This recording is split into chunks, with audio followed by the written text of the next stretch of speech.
Not enough corporations are getting enough dissent. So let's talk about two techniques that you mentioned in the book that are great for establishing, for encouraging this kind of dissent so that it happens in a productive way. One is dialectical inquiry, the other is the devil's advocacy. But let's first talk about just if you could unpack the dialectical inquiry method for us, for our listeners, so they can use that as a tool as well.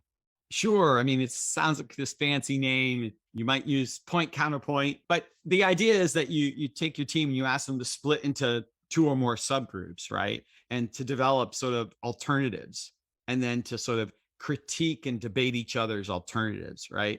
And so that could be a really nice mechanism.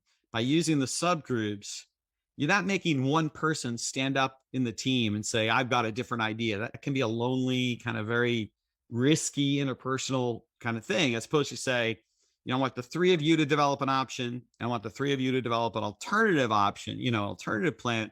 And then let's swap them and critique them and the like. That can be a really effective method.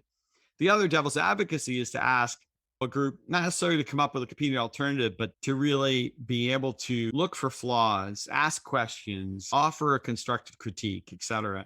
And these two mechanisms are what they're really doing is sort of institutionalizing debate, right? Or dissent in a way. They're not, instead of hoping that someone will be brave enough to jump in the meeting and say, hey, Charles, I think we should look at this differently. We're sort of forcing some level of critical thinking